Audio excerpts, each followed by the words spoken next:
নমস্কার বন্ধুরা, আমি মৌসুমী। আপনারা দেখছেন মৌসুমী হেসেল। আজকে হেসেলে হয়েছে দেখুন দুর্দান্ত স্বাদের পটল চিংড়ি। আমরা কেনা ভালোবাসি চিংড়ি, আর এরকম যদি একটা তরকারি হয়, মাছ মাংস খেলে খাবেনই খাবেন। চলুন বেশি কথা না বাড়িয়ে গরমের সময় চটপট করে নিই। কি নিয়েছি দেখে নিই আমরা।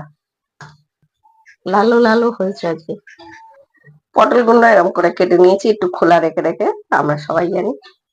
আর ডুমডুম করে আলু কেটে নিয়েছি, দুটো পেঁয়াজ কুচি কুচি করে নিয়েছি, দুটো টমেটো নিয়েছি, আর চিংড়িগুলো কেটে নিয়েছি। চিংড়িগুলো সাইড গুলো দেখুন কি সুন্দর করে, জানেন আপনারা সর্ষে তেল করতে পারেন। পটলগুলো। নমস্কার বন্ধুরা, আমি মৌসুমী। আপনারা দেখছেন মৌসুমী হেসেল। তেলটা গরম হয়ে গেছে, দিয়ে দিচ্ছি পটলগুলো। পটলগুলো আগে ভেজে নেবো। তার আগে যে করি, আপনারা নিশ্চয়ই সবাই ভালো আছেন। চিংড়িটা ভাজলে দেখবেন কড়াই হলে একদম পটলটা ভালো করে ভেজে নিলে খেতে ভালো লাগে। এমনি এইভাবে করে দেখবেন অত্যন্ত ভালো লাগে। আর দেখতে দেখতে কি লাইক করতে ভুলবেন না, কমেন্ট করতে তো একদমই ভুলবেন না, করে দেবেন।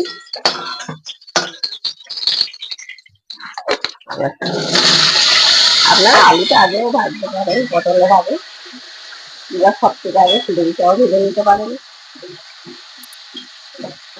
ভাজা হয়ে গেছে। আগে দেখি বাড়িতেই চিংড়ি এসছে, বেশ বড় বড় চিংড়িগুলো দেখে খুব পছন্দ হলো বলি।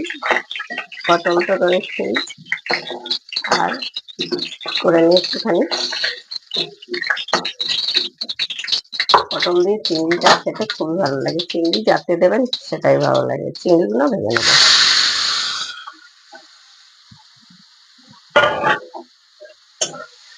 চিংড়ি বেশিক্ষণ ভাজবো না, একদম ভাজলে একটু কালারটা চেঞ্জ হলেই আমরা তুলে নেবো। চিংড়ি বেশি ভাজলেই কি হয়, শক্ত শক্ত হয়ে যায়। আমরা আর তেল দেবো না, ওই তেলটাই দিয়ে দেবো একটু গোটা জিরে, দুটো তেজপাতা দিয়ে দেবো।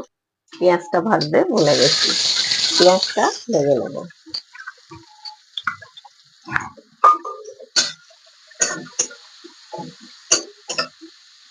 টমেটো, দুটো বড় সাইজের টমেটো, 1 চামচ আদা, 7 চামচ দেবো রসুন বাটা। আর ঝালটা যেরকম খাবেন সেরকম দেবেন। কাঁচা লঙ্কার ঝাল জানেন আমি কাঁচা লঙ্কাটাই পছন্দ করি। দিয়ে দেবো ধনে গুঁড়ো, জিরে গুঁড়ো, আর একটু কাশ্মীরি লঙ্কার গুঁড়ো, একটা কালার হওয়ার জন্য, কালারটা যাতে সুন্দর হয়। হলুদ দিয়ে দেবো 4 চামচের 1 চামচ। একটু জল দেবো মশলাটা কষার জন্য, কষে নিতে হবে যাতে কাঁচা গন্ধ না থাকে।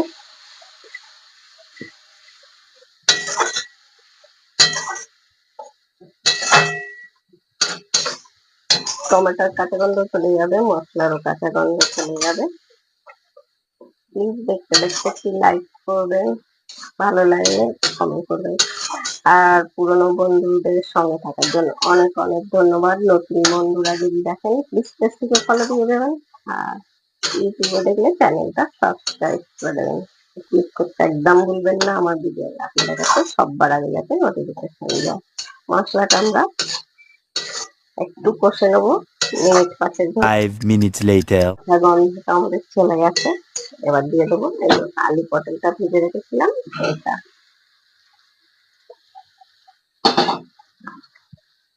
আমি এখনো দিয়ে এবার দিয়ে দেবো নুনটা। আর এবার টমেটো গুলো এনেছে কি বলবো, এত লাল হয় ভাই কি বলবো, যেন শুকনো লঙ্কার মতো লাল হয়। দিয়ে দেবো স্বাদ অনুযায়ী নুন। ভীষণ ভালো। আর আমার গাছের লঙ্কাগুলো ওকে লাল লাল হয়ে যাচ্ছে, দেখবেন কালার দেখুন শুধু। এরকম পাকলেই আমি কিনি, কারণ হচ্ছে যেহেতু শুকনো লঙ্কা খাই না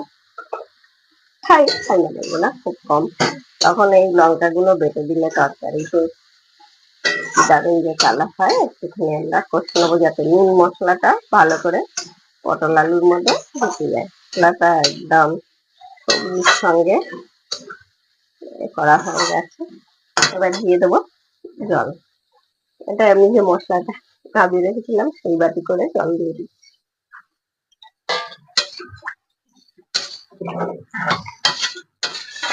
একদম এই পটল চিংড়িটা খেলে মাছ মাংস খেলে খাবেন, এত সুন্দর হয়। আমরা ফুট ধরা অব্দি হাই করে রান্না করব, ফুট ধরে গেলে মিডিয়াম আঁচে রান্না করব। A few minutes later. এবার আমরা আঁচটাকে মিডিয়াম করে দিয়ে রান্না করব। হাই করে দিয়ে রান্না করলে ঝোলটাও বড্ড শুকিয়ে যাবে, সবজিটা সেদ্ধ হবে না, যেহেতু ভাজা তাহলেও। A few minutes later.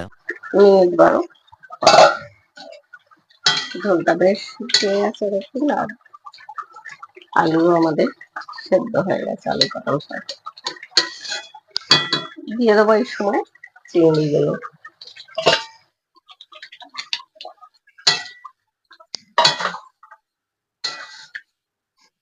যারা দেখছিলেন অনেক অনেক ধন্যবাদ সঙ্গে থাকার জন্য। আর দুপুরবেলা হোক রাত্রিবেলা হোক এরকম একটা পটল চিংড়ি ভাত রুটি পরোটা দিয়ে দেবো গরম মশলা। আমাদের রান্নাটা প্রায় কমপ্লিট। খাওয়ার জন্য যা দিয়েই খাবেন সেটা খুব ভালো লাগে। সবাই সুস্থ A few minutes later.